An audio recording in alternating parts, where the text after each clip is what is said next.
ગુજરાતમાં drugs case, દુષ્કર્મ case, ખ્યાતિકાંડ, paper leak, લૂંટ, છેતરપિંડી અને છેડતીને જેવા મુદ્દાઓને લઈને કોંગ્રેસે ભાજપ સરકારની આડે હાથ લીધી છે. રાજ્યસભા સાંસદ મુકુલ વાસનિક, પ્રદેશ કોંગ્રેસ પ્રમુખ શક્તિસિંહ ગોહિલ, વિધાનસભા વિપક્ષ નેતા અમિત ચાવડાએ સુરતમાં પત્રકાર પરિષદ યોજી હતી, જેમાં તેમણે ભાજપ પર આકરા પ્રહારો કર્યા હતા. પ્રદેશ કોંગ્રેસ પ્રમુખ શક્તિસિંહ ગોહિલે જણાવ્યું હતું કે મીડિયા પણ ગુજરાતની પરિસ્થિતિ જુએ છે. ગુજરાતમાં એક વર્ષમાં 169 બાળકીઓ ઉપર દુષ્કર્મની ઘટનાઓ બની છે. સમાજની કોઈ પણ વ્યક્તિ માટે આવી ઘટનાઓ શરમજનક છે. કોંગ્રેસની સરકારમાં સવાર સુધી રાસ ગરબા ચાલતા હતા અને દીકરીઓ એકલી ઘરે આવતી હોવા છતાં આવી ઘટનાઓ બનતી ન હતી. ભાજપ સરકાર સારા નિષ્ઠાવાન અધિકારીઓને સાઇડલાઇન કરે છે અને હપ્તા લઈને બદલીઓ થાય છે. સુરતની સ્થિતિ અંગે શક્તિસિંહ ગોહિલે જણાવ્યું હતું કે સુરત ફાઇનાન્શિયલ કેપિટલ છે, પરંતુ હાલની સ્થિતિ ખરાબ કેમ થઈ તેનો વિચાર કરવાની જરૂર છે. મેં પાર્લામેન્ટમાં કહ્યું કે ચાઇનાથી આવતા ડાયમંડ પર બ્રેક નહીં આપો તો ડાયમંડ ઇન્ડસ્ટ્રી મુશ્કેલીમાં મુકાશે, પરંતુ આ ડાયમંડને બંધ કરવાના બદલે પીએમ અમેરિકા ગયા અને ત્યાંના પ્રેસિડેન્ટની પત્નીને સિન્થેટિક ડાયમંડ ગિફ્ટમાં આપ્યું હતું. આના કારણે વિશ્વમાં સંદેશો ગયો કે ભારતમાં ઓરિજિનલ હીરા બનતા નથી. આ ઉપરાંત ડ્રગ્સ, દુષ્કર્મ, લૂંટ, પેપર લીક કાંડ, ખ્યાતિ કાંડ મામલે પણ કોંગ્રેસે ભાજપને આડે હાથ લીધી હતી. देखिए, अब हाल ही में महाराष्ट्र और हरियाणा के चुनाव के बाद हम लोगों का एक प्रतिनिधि मंडल इलेक्शन कमीशन ऑफ इंडिया से मिलने गया. हमने अपनी बात उनके सामने रखी और उसके जवाब में इलेक्शन कमीशन हमें ये बताते हैं कि महाराष्ट्र में लोकसभा चुनाव के बाद विधानसभा चुनाव तक 5 महीनों में 39 लाख मतदाताओं को जोड़ा गया. इससे पहले के आंकड़े अगर देखें तो 2009 से 14 के बीच 72 लाख, 14 से 19 के बीच 63 लाख और 2019 से 2024 के बीच में 70 लाख. इस तरह से 5-5 साल के पीरियड में मतदाताओं को जोड़ा गया था. लेकिन 5 महीनों में 3 जून 2024 के बाद 39 लाख मतदाताओं को जोड़ा गया. करीब 6 लाख मतदाताओं को डिलीट किया गया. हमने ये मांग रखी कि ये जो सारी जानकारी है ये बूथ वाइज आप अपने वेबसाइट पर चढ़ा दीजिए. फॉर्म 6, 7, 8 और 8A के मुताबिक जो अर्जी इलेक्शन कमीशन के समक्ष लोगों ने रखी उसकी पूरी जानकारी ये पब्लिक डोमेन में रहनी चाहिए. इलेक्शन कमीशन ने हमें बताया कि हम ये जानकारी उपलब्ध करा देंगे. वो अभी तक उपलब्ध हुई ये जानकारी मुझ तक नहीं मिली है. ईवीएम के बारे में हमने ये एक सुझाव दिया कि महाराष्ट्र में से कोई भी रैंडम 25 ईवीएम आप उठा लीजिए, 25 ईवीएम रैंडमली हरियाणा से आप ले लीजिए. दिन भर उसका काम चलने के उपरांत आप शाम को ये दिखा दीजिए कि उसमें 99% बैटरी अभी भी बची हुई है, तो हम आपकी जो भी बात है हम वो मानने के लिए तैयार है. लेकिन उस पर आगे की कार्रवाई अब तक नहीं हुई. कांग्रेस अध्यक्ष खड़गे जी ने और कांग्रेस पार्टी की ओर से हमने कहा कि चुनाव में ट्रांसपेरेंसी लाने के लिए बैलेट के जरिए मतदान होना चाहिए. उस दिशा में हमने लोगों के बीच अपनी बातचीत पहुंचाने का काम किया है. इससे पहले भी 2019 में जब इलेक्शन कमीशन ने तमाम राजनीतिक दलों के प्रतिनिधि को बुलाया था जानकारी लेने के लिए, उस समय भी क्योंकि मैं स्वयं कांग्रेस पार्टी से उस मीटिंग में उपस्थित था, हमने ये बात रखी थी कि बैलेट के जरिए चुनाव होना चाहिए. लेकिन चुनाव आयोग ने ये बात हमारी तब भी नहीं माने।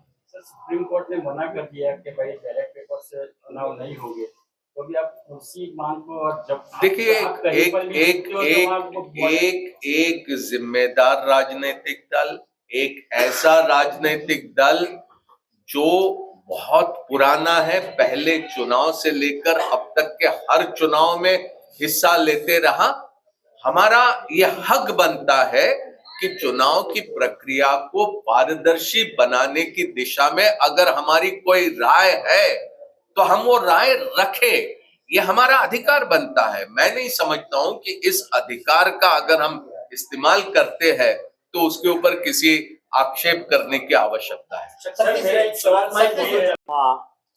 ભય મુક્ત ભ્રષ્ટાચાર ભાજપના શાસનમાં ચાલે છે। ભય મુક્ત ભ્રષ્ટાચાર, જે અધિકારી મિનિસ્ટરને ત્યાં ઓફિસમાં કામ કરતા હોય એને પાછા લાવીને સુરતમાં મૂકવાના અને એના પાસે ગરબડ કરાવવાની અને બલીનો બકરો બીજાને બનાવવાનો। હું માનું છું કે જો સંપૂર્ણ દૂધે ધોયેલી ભારતીય જનતા પાર્ટીની સરકાર હોય તો સુરતની આ જમીનોના કૌભાંડો હાઈકોર્ટના સિટિંગ જજના માધ્યમથી સંપૂર્ણ તપાસ કરાવે। જો ભાજપ સંપૂર્ણપણે સ્વચ્છ છે, પૈસો ખાધો નથી, ભ્રષ્ટાચાર કર્યો નથી, તો હાઈકોર્ટના સિટિંગ જજ મારફત આ સમગ્ર પ્રકરણની તપાસ કરાવે તો દૂધનું દૂધ ને પાણીનું પાણી। ચોક્કસ જ્યાં જ્યાં ભ્રષ્ટાચારના મુદ્દાઓ હોય છે ત્યાં આ રાજ્યનો વિષય છે, એટલે ધારાસભામાં અમારા મિત્રો જે છે એ જરૂર ઉઠાવશે। કલેક્ટર જે છે એ ઓલ ઇન્ડિયા સર્વિસ કમિશનના દ્વારા નિયુક્ત થયેલી વ્યક્તિ આઈએસ હોય છે, એટલે એના સંદર્ભનો પ્રશ્ન સંસદમાં પૂછી શકાય એ જરૂર પ્રશ્ન પણ પૂછીશું, જરૂર પડે મુદ્દો પણ ઉઠાવીશું। પણ સત્ય હકીકત એ છે કે ભારતીય જનતા પાર્ટી ભ્રષ્ટાચાર કરાવે છે, ધન સંગ્રહ કરે છે। ઇલેક્ટોરલ બોન્ડ પણ શું હતું, એટલે આમાં તટસ્થ તપાસ થાય એ અત્યંત આવશ્યક છે। ખૂબ આભાર બદલ। કેટલીક આંતરરાષ્ટ્રીય પરિસ્થિતિના કારણે થોડો આપણને ફાયદો જરૂર મળ્યો કે બાંગ્લાદેશમાં ડિસ્ટર્બન્સ ઊભું થયું, જેના કારણે ટેક્સટાઇલ અને એમ્બ્રોઇડરીનો ધંધો છે એમાં જે અસર આવવી જોઈએ એ ઓછી આવી અને આપણને થોડો ફાયદો બાંગ્લાદેશમાં ડિસ્ટર્બન્સીસ થવાના કારણે મળ્યો, નહીતર તો ઓર ખરાબ પરિસ્થિતિ થાય। માનનીય અમિતભાઈ ઈએસઆઈ વિશેની કે જેમાં પૈસા મળવા જોઈએ, આપઘાત કરવો જ ન પડે એવી કોંગ્રેસની નીતિ હતી, અંગેની પણ વાત કરશે। માનનીય મુકુલજી આપને બાબા સાહેબ આંબેડકરના અપમાન અંગેની પણ આપની સમક્ષ વાત કરશે। ઇકો ઝોનના નામે સૌરાષ્ટ્રના અનેક ગામડાઓ બરબાદ થાય એવી પરિસ્થિતિ પેદા થઈ છે। અને મારી છેલ્લી વાત કરી દઉં કે ભારતીય જનતા પાર્ટીના પ્રદેશ પ્રમુખે કહ્યું કે સત્તા પક્ષે સંસદ ખોરવી નથી, આવું એમણે કહ્યું। આપ સૌને વિનંતી છે કે દિલ્હીમાં રાજ્યસભાની ગેલેરીમાં પ્રેસના મિત્રો બેસે છે, 6 દિવસ સુધી સતત સંસદનું રાજ્યસભાનું કામ ન ચાલવા દેવામાં આવ્યું હોય તો એ સત્તા પક્ષના કારણે નહોતું થાય। અને મારી ચેલેન્જ છે, કારણ કે રાજ્યસભા ટીવી તો બધી બાજુ નથી બતાવતી, પણ દિલ્હીમાં રાજ્યસભાની પ્રેસમાં ગેલેરીમાં બેસનારો એક પણ માણસ એમ કહી દે કે સત્તા પક્ષે સંસદ ખોરવી નહોતી તો જે કઈ સજા કરવાની હોય ભાજપ તરફથી ભોગવવા તૈયાર છું, કારણ કે અમને અસત્ય વાતો કરવાની ટેવ નથી। ભારતીય જનતા પાર્ટી વિશે નીતિશ કુમારે કહ્યું હતું કે બીજેપી એટલે બડકા જૂઠા પાર્ટી, એટલે આવું જૂઠાણું કમસે કમ ના ચલાવે, સત્યનો સ્વીકાર કરે એવી અપેક્ષાઓ રાખું છું। સંગઠન અંગેની અમારી કામગીરી સમગ્ર ગુજરાતમાં ચાલી રહી છે। એના ભાગરૂપે દક્ષિણ ગુજરાતના જિલ્લાઓમાં ખાસ કરીને સુરતમાં ઈએસઆઈના જે લાભાર્થીઓ છે એ લગભગ 6 લાખની આસપાસ લાભાર્થીઓ છે। અને આ ઈએસઆઈ યોજના એટલા માટે જ લાવવામાં આવી હતી કે જે પણ કામદારો છે એને તકલીફના સમયમાં વીમાનું કવચ મળે અને એને તકલીફના સમયમાં આર્થિક રીતે સહારો અને સથવારો મળે। આ સુરતના ઇન્ડસ્ટ્રીયલ એરિયામાંથી દર મહિને 10 થી 15 કરોડ રૂપિયા ESI માં કપાત તરીકે જમા થાય છે.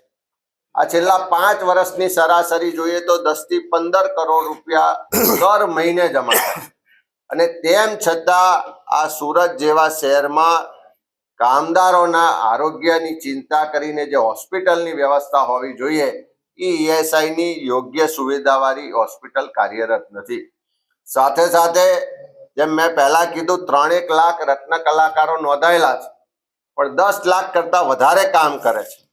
એમાં જ્યારે મોટા પ્રમાણમાં મંદી આવી હોય, મોટા પ્રમાણમાં રત્ન કલાકારો આજે બેરોજગાર બન્યા હોય, કારખાના બંધ થતા હોય, કામના કલાકો ઘટ્યા હોય, એમની છટણી કરવામાં આવતી હોય, ત્યારે એમના રક્ષણ માટે દેશમાં જ્યારે કોંગ્રેસના નેતૃત્વવાળી UPA સરકાર હતી ત્યારે 2005માં રાજીવ ગાંધી શ્રમિક કલ્યાણ યોજના શરૂ કરવામાં આવી હતી. અને આ યોજના શરૂ કરવા પાછળનો હેતુ જે હતો કે કોઈ પણ કારખાનું હોય, ફેક્ટરી હોય, તેમાં કદાચ કોઈ કારણસર બંધ કરવાની સ્થિતિ આવે, કામદારો બેરોજગાર થાય, કાં તો કામદારોને છૂટા કરવામાં આવે, તો એણે બેરોજગારીનો સામનો ના કરવો પડે, આર્થિક તકલીફમાં ના મુકાવવું પડે, એટલા માટે એને ચિંતા કરીને એને વળતર આપવાની વાત હતી. આ રાજીવ ગાંધી શ્રમિક કલ્યાણ યોજનામાં જે સુધારાનો છેલ્લો પરિપત્ર થયો એ 2016માં 6/9/2016માં જે સુધારો કરવામાં આવ્યો અને કામદારોની ચિંતા કરીને એમાં કહેવામાં આવ્યું કે કોઈ પણ કામદાર પોતાની નોકરી ગુમાવે, બેરોજગાર બને, તો એને જે છેલ્લો પગાર મળતો હશે પગારના ધોરણે પહેલા 1 વર્ષ માટે પગારના 50% રકમ એને બેરોજગારી ભથ્થા તરીકે મળવા પાત્ર છે. અને 1 વર્ષ પછી બીજું 1 વર્ષ એનો છેલ્લો પગાર હશે એમાંથી 25% રકમ બેરોજગારી ભથ્થું મળવા માટે એન્ટાઇટલ છે. જ્યારે કેન્દ્રમાં UPA સરકાર વખતની આ યોજના કાર્યરત હોય